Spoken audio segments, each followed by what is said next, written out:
Welcome to the river. The river that swallows all rivers, the river Zaire, once known as the Congo. The river, an endless supply of food. The people take to eat to survive. In the lower reaches of Stanley Falls, fishermen build scaffolding and hang baskets to catch fish. Along the Zaire River, scenes like these are timeless, unchanged for thousands of years.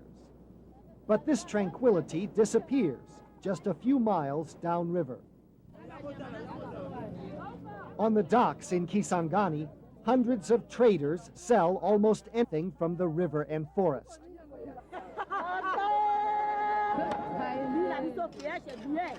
A supermarket stocked with the staples of Central African menus. Lots of fish, fresh and smoked, fruits and vegetables, and some items that might disturb sensibilities of outsiders, like smoked monkeys, crocodiles, and juicy palm grubs, sometimes eaten raw but usually fried.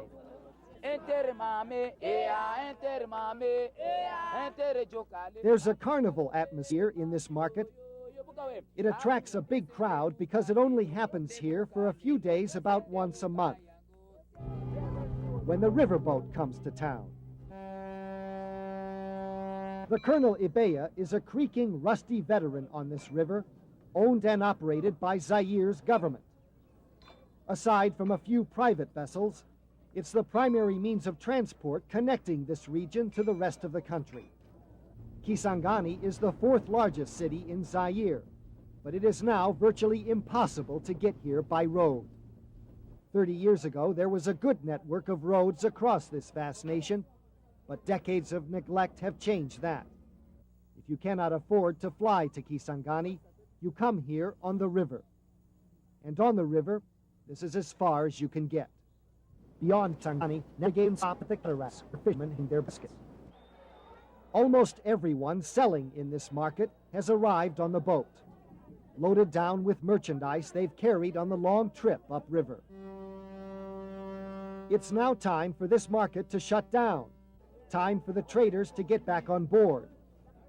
The Colonel Ibeya is almost ready to leave, ready to turn back and head for Kinshasa, 1,000 miles downriver.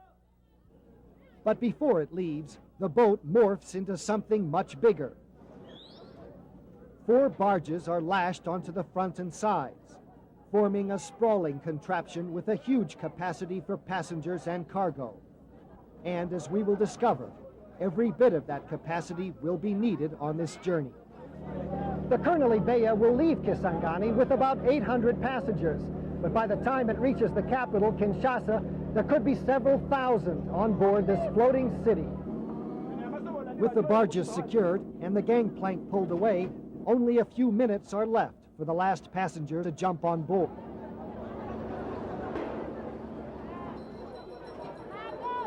As we wave goodbye to those left behind, we wonder how long this journey will take. We're told at least a week, maybe much longer. Because there's always what they call here l'imprévu, the unexpected. Hidden rocks and sandbars, fires on board, and sinking barges. Captain Louis Bella has worked on this river for 28 years, starting as an apprentice crewman. But this is his first trip as captain, his first command. In the wheelhouse, he studies his charts, as weather-beaten as the boat itself. It's always my hope that the boat arrives safely, he says, but sometimes things happen. Some people get sick, some people die. But with my experience, I'm sure things will go well. But experience has taught those who navigate these waters, you can never be too careful.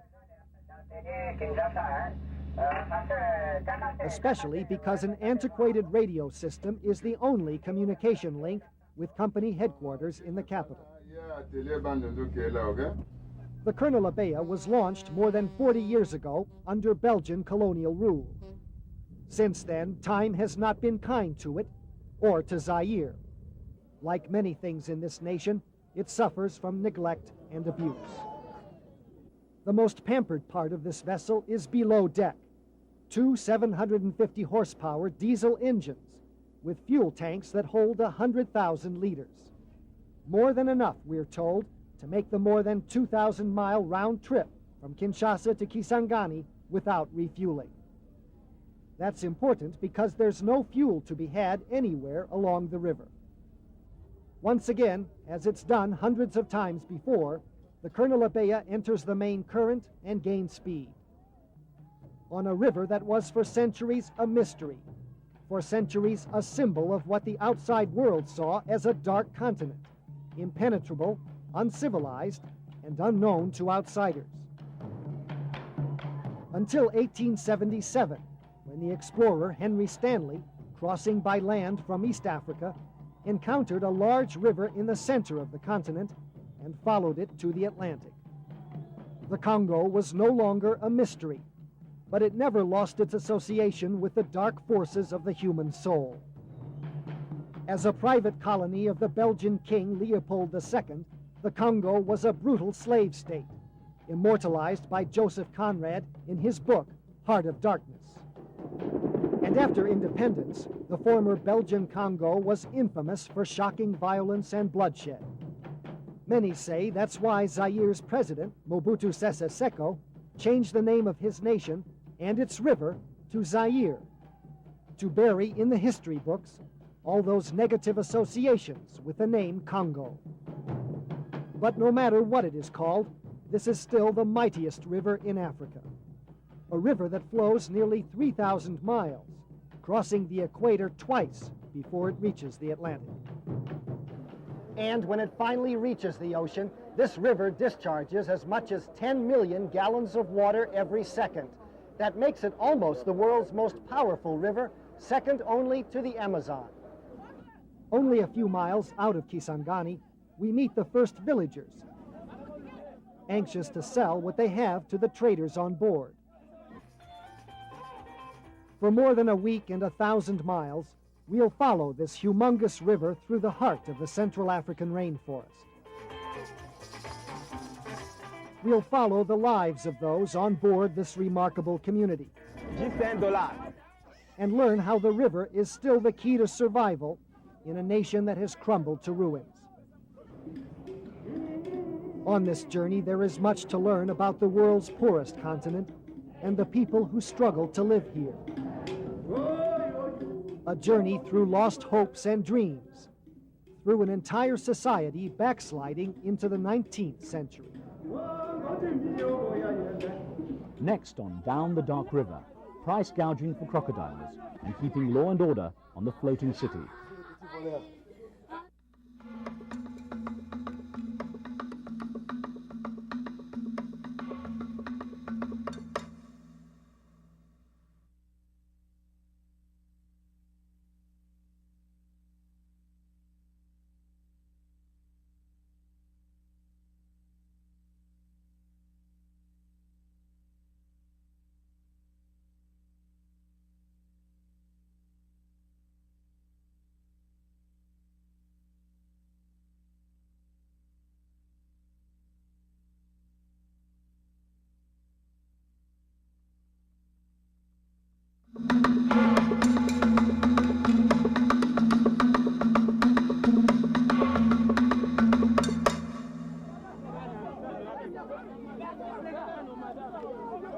Along the river, villagers specialize in the trade.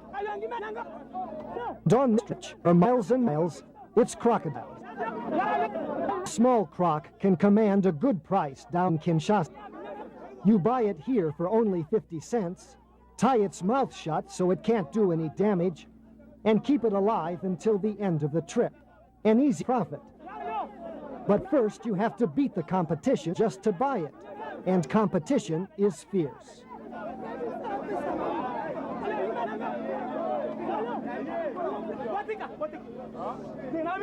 There's competition everywhere on the Kernel, especially among traders, whose stalls are well stocked with goods in high demand by customers downriver. Everything from clothing to shoe tacks, needles and threads, batteries, pharmaceuticals, margarine, condoms, and basic provisions. Hubert Kirongogi, who supports a wife and 3 children, is one of the many traders on board. For 12 years, he's been traveling up and down river, often fighting the unpredictable elements, buying and selling fish, clothing, palm grubs, and the staple food of Central Africa, manioc root. It's good, he says. You soak it for 3 days in water. Most people here eat this. Working on the river for 3 years now, Ilongo Wivine is also a fixture on this boat, where she trades in wax design cloths for women, jewelry, and soap. Every journey is different, she explains. A couple of months ago, I had a really good trip and made $100 after paying my ticket and other expenses. This is Odette Molebo's first trip on the Kernel Abaya, and she's brought her 1-year-old daughter Lillian with her. Odette will sell fried pastries and plans to buy fish. She's got a prime location for her stall on a busy corner of a barge. But is this the future she wants for her child? No, she says, I could never tolerate my daughter working under these conditions. Business on this boat is not only wholesale and retail. The Kernel Abaya is also a slaughterhouse and a finishing plant where many items are processed and packaged, including pharmaceuticals. On the river, hundreds of miles from the nearest mission clinic or hospital, this man will find willing buyers even for outdated tetracycline. In this vast forest wilderness, what people fear most is disease. Most people on board cannot even afford to buy a tiny bag of clean well water. In much of Africa, deadly parasites and viruses are the major killers, especially among children. After only 1 day's journey, the Kernel Abaya has already suffered one tragedy. A small girl has died of fever, and she's been buried in this town's cemetery. Now our destination is still 1,000 miles downriver. There are prayers for the child who died,